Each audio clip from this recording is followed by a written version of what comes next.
20 লাখ টাকার বিনিময়ে একটা ধর্ষিতা মেয়েকে বিয়ে করলাম। আসলে বিয়েটা নিজের ইচ্ছা মতো করিনি, মায়ের জন্য করতে হয়েছে। কারণ আমি খুব গরিব ঘরের মেধাবী একজন ছেলে। আমার মা হসপিটালে ভর্তি আছে। মায়ের অপারেশনের জন্য 50 লাখ টাকা খুব দরকার ছিল। তাই অফিসের বসের কাছে টাকা চাইতে গেলাম। স্যার, আসবো? হ্যাঁ, আসো। স্যার, বলছি যে আমার 20 লাখ টাকা খুব দরকার ছিল আমার মায়ের অপারেশনের জন্য। তো আপনি যদি দেন তো খুব উপকার হতো। আমি তোমাকে 50 লাখ টাকা দিতে পারি, তবে এক শর্তে। কি শর্ত স্যার? আমার মেয়েকে তোমায় বিয়ে করতে হবে। হ্যাঁ, আমি রাজি আছি। অফিসের বসের মেয়েকে বিয়ে করব, এতে না বলার কি আছে? কিন্তু আমার মেয়েটা ধর্ষিতা। ধর্ষিতা কথাটা শোনা মাত্রই আমার মন খারাপ হয়ে গেল। বললাম, একটা ধর্ষিতা মেয়েকে আমি কেন বিয়ে করতে যাব? বস আমার হাতে ধরে রিকোয়েস্ট করে বলল, দয়া করে তুমি আমার মেয়েটাকে বিয়ে করো, নয়তো ও যে কোনো সময় আত্মহত্যা করে বসবে। দয়া করে আমার মেয়েটাকে বাঁচাও। ঠিক সেই সময় হাসপাতাল থেকে ফোন আসলো আর তারা জানালো যে তাড়াতাড়ি 20 লাখ টাকা জমা করে দিতে, অপারেশন করতে হবে, নয়তো মাকে বাঁচানো যাবে না। আমি আর কিছুই ভাবতে পারছি না, আর কিছু ভাবতেও চাই না। তাই আমি বসের শর্ত মেনে নিলাম আর বসের মেয়েকে বিয়ে করতে রাজি হয়ে গেলাম। তারপর বসের কাছে 20 লাখ টাকা নিয়ে হাসপাতালে চলে গেলাম। তারপর টাকাটা জমা করে দিয়ে বসের বাড়ি চলে এলাম বসের মেয়েকে বিয়ে করতে। বস খুব বড়লোক, তাই বিয়েটা খুব ধুমধামই দিল। আজ আমার বাসর রাত। আমি বাইরে দাঁড়িয়ে আছি, ভেতরে যেতে ভয় করছে। আর বসের মেয়ে মানে আমার বউ রুমে আগে থেকে বসে আছে। আমি প্রায় 1-1.5 ঘন্টা পর বাসর ঘরে ঢুকলাম। রুমে ঢুকতেই দেখি মেয়েটা জানালার কাছে গিয়ে বাইরের দিকে এক দৃষ্টিতে তাকিয়ে আছে। হয়তো মেয়েটার মনটা খুবই খারাপ। আমি রুমে ঢুকে মেয়েটার পেছনে গিয়ে একটু শব্দ করলাম। শব্দটা শুনে মেয়েটা পেছন ঘুরে আমার দিকে তাকালো। তারপর আমাকে বলল, কেন বিয়ে করলেন আমাকে? আপনি কি জানেন আমি একজন ধর্ষিতা মেয়ে? জানি। মেয়েটা অবাক হয়ে গেল আর বলল, সবাই তো আমার থেকে মুখ ফিরিয়ে নেয়, তাহলে আপনি এই বিয়েটা কেন করলেন? আমি কিছু বললাম না, শুধু চুপ করে আছি। আর মেয়েটি দেখতে কিন্তু বেশ। আমি প্রথমে ভেবেছিলাম মেয়েটা হয়তো দেখতে বেশি ভালো হবে না, কিন্তু যখন দেখলাম তখন আমার ধারণাটা ভেঙে গেল।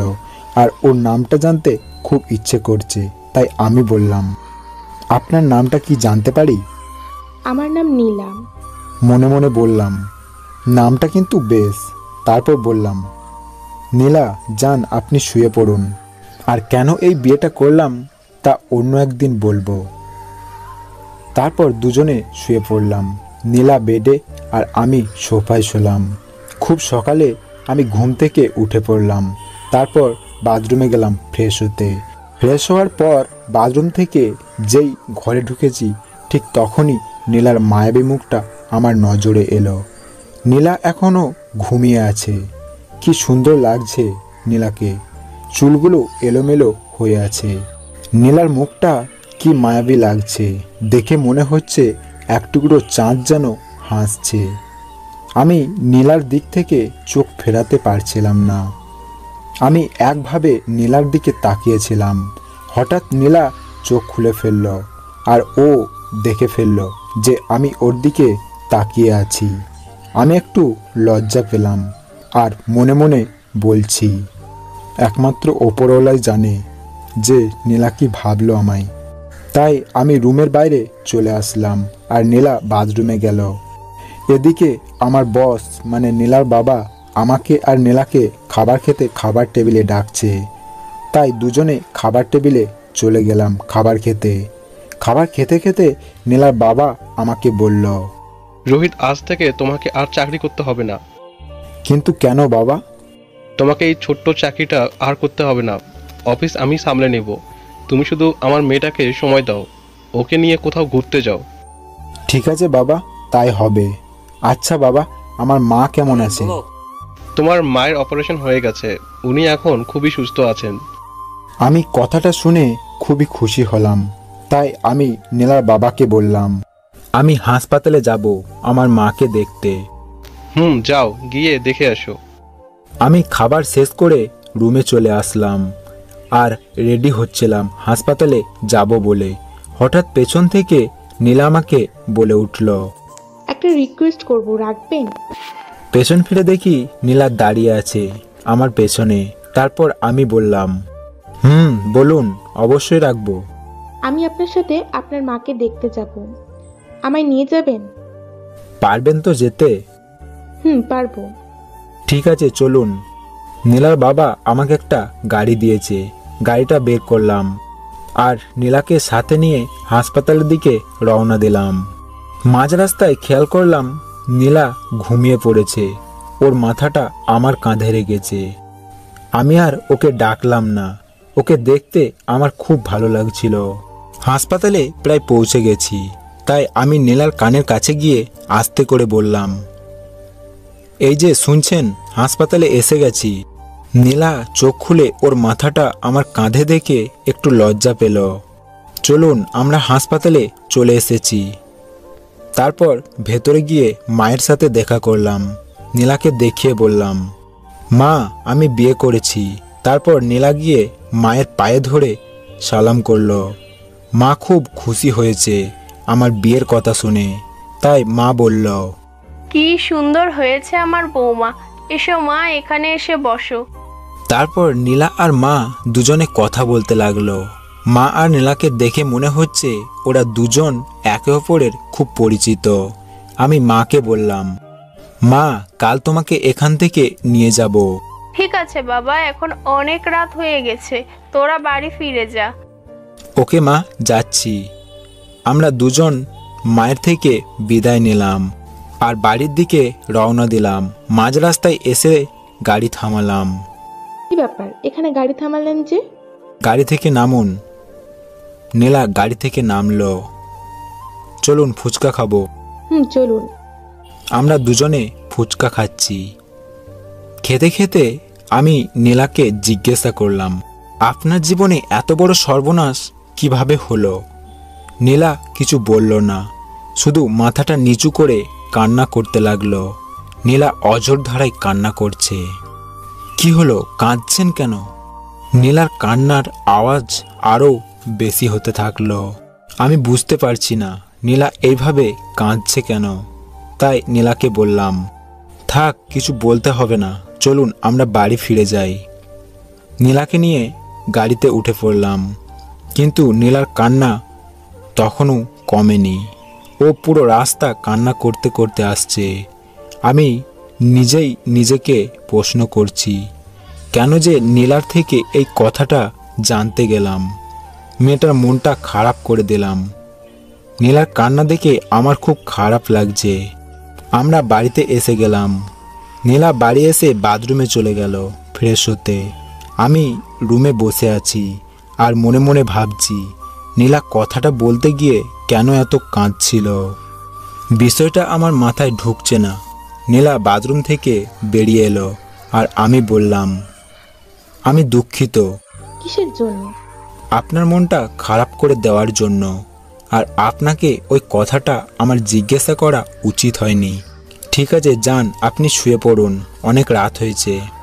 আপনিও শুয়ে পড়ুন, আপনার তো আবার কালকে সকালে হাসপাতাল যেতে হবে। খুব সকালে ঘুম থেকে উঠে পড়লাম আর উঠে দেখি নীলা আয়নার সামনে দাঁড়িয়ে চুল আঁচড়াচ্ছে। কি বলবো, খোলা চুলে নীলাকে কি সুন্দর যে লাগছে। ইচ্ছে করছে ওকে পেছন থেকে জড়িয়ে ধরি, কিন্তু না, ওকে জড়িয়ে ধরলে ও যদি অন্য কিছু ভাবে। এই কথা ভাবতে ভাবতে রুম থেকে বাথরুমে চলে গেলাম। বাথরুম থেকে শুনতে পেলাম কে যেন ডাকছে, মনে হয় নীলা। এই যে শুনছেন, এই যে একটু বাইরে আসবেন। কি হয়েছে বলুন? আপনার মাকে আনতে আপনার সাথে আমি যাব। তো চলুন না। ভাবছি শাড়ি পরে যাব। পড়ুন, সমস্যা কি তাতে? কিন্তু আমি তো শাড়ি পরতে পারি না। তাতে আমি কি করতে পারি বলুন? আপনি আমাকে শাড়িটা পরিয়ে দিন না। আমি? হ্যাঁ, আপনি। ঠিক আছে, দাঁড়ান, আমি ফ্রেশ হয়ে নিই, তারপর গিয়ে পরিয়ে দিচ্ছি। তারপর ফ্রেশ হয়ে বাইরে এলাম, আর নীলা আমাকে বলল, আপনি চোখ বন্ধ করে শাড়িটা পরিয়ে দেন, কিন্তু কেন? নয়তো আপনি তো সব।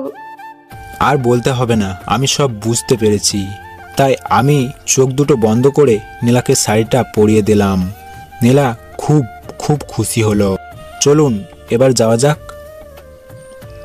নীলাকে নিয়ে হাসপাতালের দিকে রওনা দিলাম। 3 ঘন্টা পর আমরা হাসপাতালে পৌঁছে গেলাম। মাকে হাসপাতাল থেকে নিয়ে নীলাদের বাড়ির দিকে রওনা দিলাম।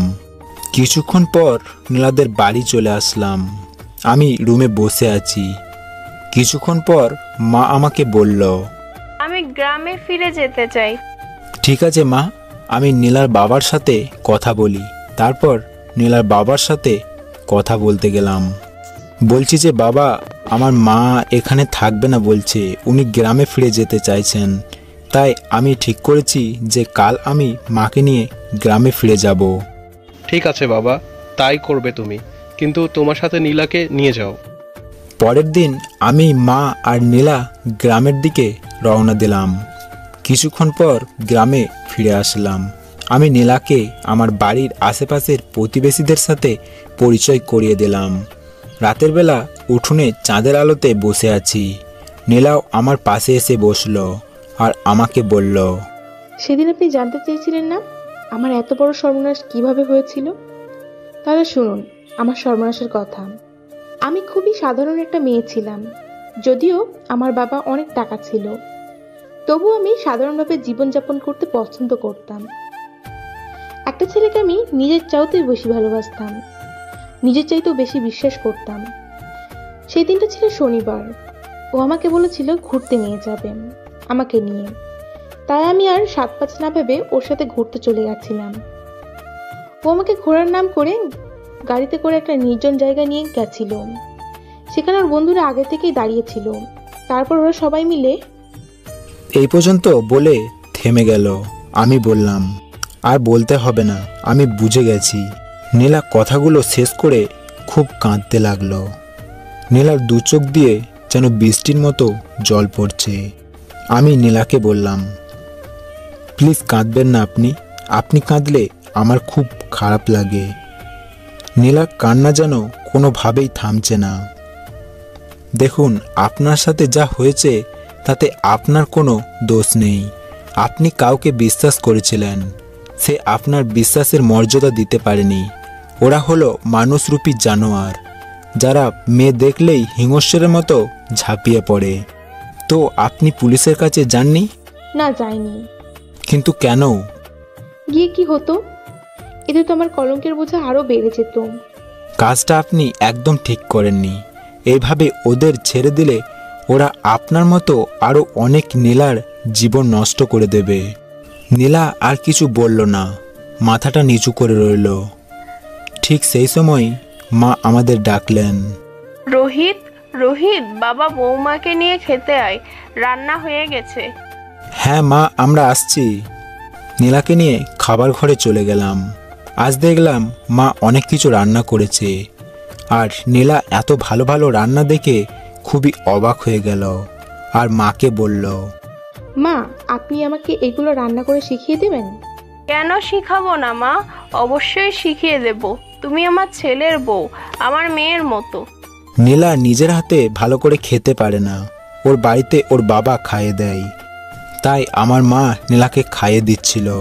খেয়াল করলাম নীলার চোখের কোণে জল এসে 1 ফোঁটা মাটিতে গড়িয়ে পড়ল। তাই মা জিজ্ঞাসা করল, কাঁদছো কেন মা? কেউ কখনো এভাবে আমায় খাইয়ে দেয়নি, সেই জন্য। আমার তো মা নেই, তাই মায়ের আদর কখনো পাইনি। সেই ছোট্টবেলায় মাকে হারিয়েছিলাম। বাবাই আমার সব। উনি আমাকে ছোট থেকে মানুষ করেছেন। মা নীলাকে তার বুকে জড়িয়ে নিল আর বলল, কে বলেছে তোমার মা নাই? আজ থেকে আমি তোমার মা, আজ থেকে তুমি আমাকে মা ভাববে। নীলা মাকে জড়িয়ে ধরে খুব কাঁদল। মা আর নীলার এমন ভালোবাসার সম্পর্ক দেখে আমার খুব ভালো লাগলো। আর মনে মনে ভাবছি, মেয়েটার মনটা তো অন্তত ভালো হয়ে গেছে, আর ওর দুঃখটা একটু হলেও কমেছে তো। আমরা খাওয়া শেষ করলাম। তারপর মা বলল, তোরা দুজনে পাশের রুমে গিয়ে শুয়ে পড়, আমি বিছানা করে দিয়ে এসেছি। আমি নীলাকে নিয়ে ওই রুমে চলে গেলাম। আমি মাটিতে একটা বিছানা করলাম আর নীলাকে বললাম, আপনি ওপরে শুয়ে পড়ুন, আমি নিচে শুয়ে পড়ব। নীলা কোনো কথা না বলে উপরে শুয়ে পড়ল আর আমি নিচে শুয়ে পড়লাম। কিছুক্ষণ পর নীলা আমাকে বলল, আপনাকে একটা কথা বলবো? বলুন। আপনি খুবই ভাগ্যবান, কারণ আপনার মা আছে। হ্যাঁ, আর আমি আমার মাকে খুব ভালোবাসি। আর হ্যাঁ, আপনি কিন্তু আমাকে এখনো পর্যন্ত বললেন না কেন আমাকে বিয়ে করেছেন। আপনি জানতে চান আমি আপনাকে কেন বিয়ে করেছি? হ্যাঁ, আমি জানতে চাই। তাহলে শুনুন, আমি আপনাকে টাকার জন্য বিয়ে করেছি। আপনি আমাকে টাকার জন্য বিয়ে করেছেন? তার মানে আপনি আমাকে দয়া করেছেন? আরে না, আপনি আমাকে ভুল বুঝবেন না। আসলে আমার মায়ের অপারেশনের জন্য অনেক টাকার দরকার ছিল, আর সেই টাকাগুলো আপনার বাবা আমাকে দিয়েছেন। বিনিময়ে আপনাকে আমায় বিয়ে করতে হয়েছে। বলতে পারেন টাকার জন্যই আমি আপনাকে বিয়েটা করেছি। আমি কথাগুলো শেষ করে ভাবলাম এগুলো শুনে নীলা হয়তো আমাকে আরো বেশি ভুল বুঝবে, কিন্তু নীলা কোনো কথা বলছে না। তাই আমি নীলাকে বললাম, কি হলো, কথা বলছেন না কেন? রাগ করলেন নাকি? না, আর কোনো অভিযোগ নেই, কারণ আপনি আপনার মাকে বাঁচিয়েছেন তাই। আমি নীলার কথা শুনে মনে মনে খুব খুশি হলাম আর বললাম, আপনি ঘুমিয়ে পড়ুন। আপনিও। একটু পর মাথাটা তুলে দেখলাম নীলা একটা ছোট্ট বাচ্চার মতো গুটিসুটি মেরে শুয়ে আছে। কি বলবো আপনাদের, কি যে মায়াবী লাগছে ওর মুখখানা। তারপর দেখলাম নীলা কাঁথা ছাড়া শুয়ে আছে, তাই আমি একটা কাঁথা নিয়ে জড়িয়ে দিলাম নীলার শরীরে। আমি প্রায় 1 ঘন্টা দাঁড়িয়ে আছি নীলার পাশে আর ওকে দেখছি। ওকে দেখে আমার মনের স্বাদ মিটছিল না। কিছুক্ষণ পর আমি শুয়ে পড়লাম। খুব সকাল সকাল ঘুম থেকে উঠে পড়লাম। উঠে বাথরুমে গেলাম স্নান করতে, কিন্তু ভুল করে বাথরুমের দরজাটা লক করতে ভুলে গেছি। আমি স্নান করছিলাম আর হট করে নীলা বাথরুমে ঢুকে পড়ে। নীলা বাথরুমে ঢুকেই চোখ দুটো বন্ধ করে নিল আর বলল, সরি, আমি বুঝতে পারিনি। আপনি ভিতরে আসুন, আমি দুঃখিত। আমি তো লজ্জায় শেষ, আমি কি বলবো বুঝতে পারছি না। ভাগ্যিস শর্ট প্যান্টটা পরেই স্নান করছিলাম, নয়তো কি যে হয়ে যেত আজ, বলুন তো আপনারা। নীলা বাথরুম থেকে চলে গেল। আমি স্নান শেষ করে বাইরে এলাম, কিন্তু আমি এতটাই লজ্জা পেয়েছি যে নীলার মুখের দিকে তাকাতেই পারছি না। আর নীলা মাথা নিচু করে মিটমিট করে হাসছে। আমি বললাম, কি করছিলেন বলুন তো? বাথরুমে একটু নক করে ঢুকবেন না? সব দোষ তো আপনার। আপনি বাথরুমে দরজা লক করবেন না, আর আমি কি করে বুঝবো যে আপনি ভিতরে আছেন? হ্যাঁ, তাও ঠিক বলেছেন, আর তার জন্য সরি। আসলে ভুলে গিয়েছিলাম দরজাটা লক করতে। আরে ঠিক আছে, আমি কিছু মনে করিনি। এদিকে মা ডাকছে আমাকে আর নীলাকে। রোহিত, নীলাকে নিয়ে খেতে আয়। আসছি মা। চলুন, মা খেতে ডাকছে। খাবার টেবিলে নীলা বারবার আমার দিকে তাকাচ্ছে, কিন্তু আমার খুব লজ্জা লাগছে ওই বাথরুমের ঘটনার পর থেকে। তাই আমি নিচের দিকে তাকিয়ে আছি। হঠাৎ মা বলল, তোরা তো শহরে থাকবি, আর নীলা তো নিজের হাতে খেতে পারে না, তুই ওকে খাইয়ে দিবি। তুমি এসব কি বলছো মা? তুই ওকে খাইয়ে দিতে পারবি তো? আচ্ছা, আমার সামনে তুই ওকে একবার খাইয়ে দে তো। এখনই কেন মা? যা বলছি তাই কর। ঠিক আছে মা। আমি আবার মায়ের কথা অবাধ্য কখনো হয়নি, কিন্তু আমার খুব লজ্জা লাগছে। আমি চোখ বন্ধ করে নীলার মুখে খাবার তুলে দিলাম। নীলা শুধু একটু হাসলো আর মা বলল, এই তো এবার ঠিক আছে, ঠিক এইভাবে ওকে প্রতিদিন খাইয়ে দিবি তুই। কিন্তু মাকে এখনো পর্যন্ত বলা হয়নি যে নীলা একটা ধর্ষিতা মেয়ে। আমি জানি না মা একথা শোনার পর নীলাকে বউ হিসাবে মেনে নেবে কিনা। কিন্তু এই কয়েকদিনে নীলার প্রতি আমার একটা অন্যরকম অনুভূতি সৃষ্টি হয়ে গেছে, আর ওর জন্য আমার কেমন জানি একটা হচ্ছে। আর ও যে একটা ধর্ষিতা মেয়ে এই কথা ভাবতেই ওর জন্য আমার মনে মায়ায় ভরে যায়। আমি জানি না আমার কেন এমন অনুভূতি হচ্ছে, কেন ওর জন্য আমার এত মায়া হয়, ও কাঁদলে আমার এত খারাপ লাগে কেন। তাহলে কি এই কয়েকদিনে আমি নীলাকে ভালোবেসে ফেলেছি? একে কি ভালোবাসা বলে বুঝি? হ্যাঁ, সত্যি আমি নীলাকে ভালোবেসে ফেলেছি। এইসব ভাবতে ভাবতে আমি মনে মনে হাসছিলাম। তখন নীলা রুমে এসে গেল আর আমাকে বলল, কি ব্যাপার, এত খুশি খুশি লাগছে যে আপনাকে? না মানে তেমন কিছু না। আমি একটু লজ্জা পেলাম আর আমি মনে মনে ভাবতে থাকলাম, ভালোবাসা কাকে বলে? নীলার প্রতি আমার যেটা কাজ করছে ওটাকে কি ভালোবাসা বলে? আমি কিছু বুঝতে পারছি না। তারপর খাওয়া দাওয়া শেষ করে আমি নিচে আর নীলা বেডে শুয়ে পড়ল। আর কিছুক্ষণ পর নীলাকে আমি বললাম, একটা কথা জিজ্ঞাসা করব আপনাকে? করুন। কিছু মনে করবেন না তো? না, কিছু মনে করব না, আপনি বলুন। আচ্ছা, ভালোবাসা কাকে বলে আপনি কি জানেন? নীলা আমার কথাটা শুনে একটু অবাক হলো আর আমাকে বলল, হঠাৎ এই প্রশ্ন যে? কাউকে ভালোটা গেলেও বেশি ফেলেছেন নাকি? আরে না না, এমনি জানতে ইচ্ছে হলো তাই বললাম। বলুন না, ভালোবাসা কাকে বলে? যখন আপনি মন থেকে কাউকে চাইবেন, যাকে ছাড়া আপনার দুনিয়া আধার, যাকে না দেখলে আপনার কিছুই ভালো লাগে না, যার কষ্টে আপনার কষ্ট, তাকে বলে ভালোবাসা। তবে অনেক সময় ভালোবাসাগুলো একতরফা হয়, একতরফা ভালোবাসাগুলো খুব কষ্টের হয়। যেমন আমার ভালোবাসাটা ছিল একতরফা, যাকে আমি বিশ্বাস করেছিলাম, আর সে আমার বিশ্বাসের সুযোগ নিয়ে আমাকে সর্বনাশ করে আমার জীবন থেকে চলে গেল।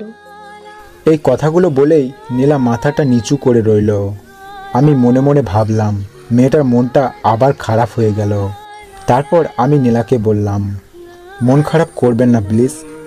আচ্ছা, আপনার আর আমার মধ্যে সম্পর্ক কি? নীলা আমার দিকে তাকিয়ে অবাক সুরে বলল, আমরা তো স্বামী স্ত্রী। এছাড়া আমাদের মাঝে আর কোনো সম্পর্ক আছে কি?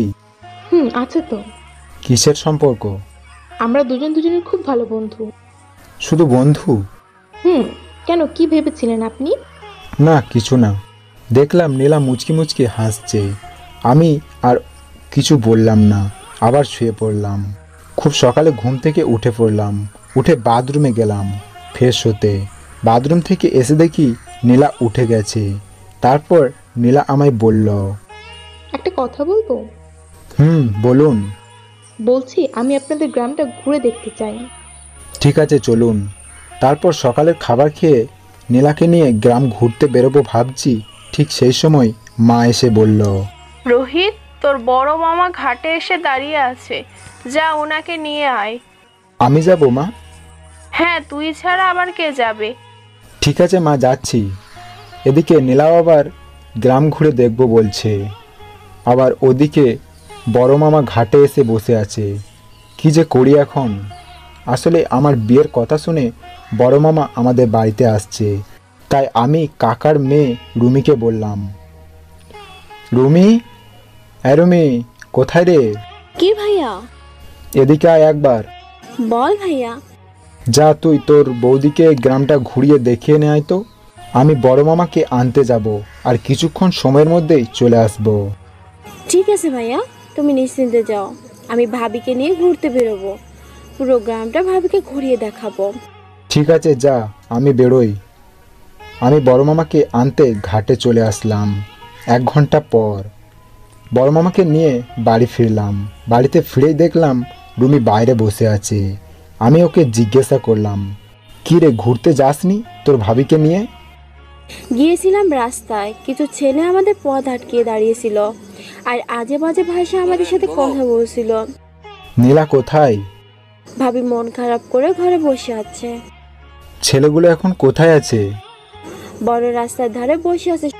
আমার খুব রাগ হলো। আমি ঘরে গিয়ে নীলার হাতটা ধরে বললাম, চলুন আমার সাথে। কোথায় যাব? চলুন না, তাহলে দেখতে পাবেন। নীলাকে নিয়ে রাস্তার ধারে চলে আসলাম। দেখলাম কয়েকজন ছেলে বসে আছে। ওরা আমাকে দেখে দাঁড়িয়ে পড়ল। ওদের দলের নেতা আমাকে বলল, ভাইয়া আপনি এখানে? আমি নীলাকে দেখিয়ে বললাম, এটা আমার স্ত্রী। এই কথা বলা মাত্রই ওরা নীলার পায়ে পড়ে গেল আর বলল, ভাবি আমাদের ক্ষমা করে দিন, আর এইরকম কোনোদিন হবে না। আসলে আমাদের এলাকায় আমার বাবা ছিলেন একজন ক্ষমতাবান লোক।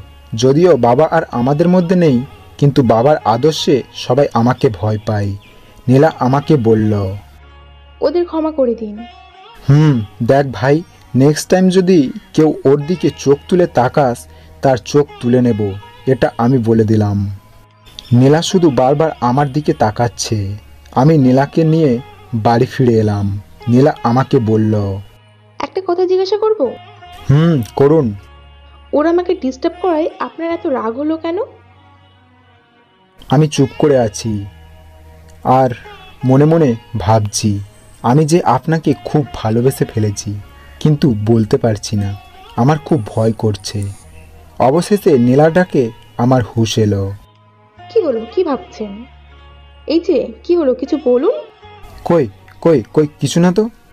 বলুন, আমাকে ডিস্টার্ব করার আপনার এত রাগ হলো কেন?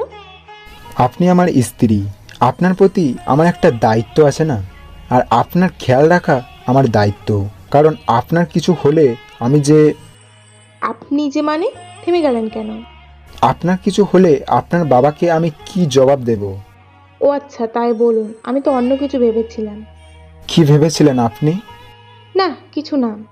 ও আচ্ছা, আজ আমাদের বাড়িতে মা একটা ছোটোখাটো অনুষ্ঠানের আয়োজন করেছে। সবাই এখানে আসছে। আমি নীলাকে সবার সাথে পরিচয় করিয়ে দিলাম।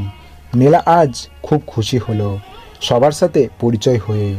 আজ সারাদিন খুব কাজ করতে হয়েছে আর খুব ক্লান্ত লাগছে। তাই অনুষ্ঠান শেষে আমি আর নীলা রুমে চলে আসলাম। রুমে এসে ইয়ারফোনটা কানে ঢুকিয়ে নিচে শুয়ে পড়লাম, আর নীলা উপরে শুয়ে পড়ল।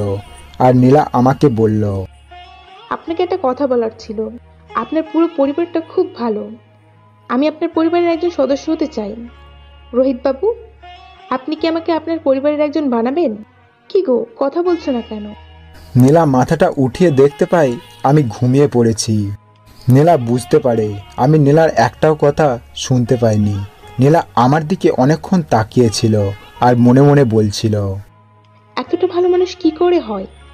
তার মানে শুধু আমি নয়, নীলাও আমাকে ভালোবেসে ফেলেছে। যদিও ওর ভালোবাসার কথাটা আজ আমি শুনতে পেলাম না, কিন্তু একদিন না একদিন আমি আমার ভালোবাসার কথাটা ওকে জানিয়ে দেব। সকালে ঘুম ভেঙে দেখলাম নীলা রুমে নেই। তাই আমি উঠে বাইরে এলাম। এসে দেখি নীলা উঠোনে বসে আছে।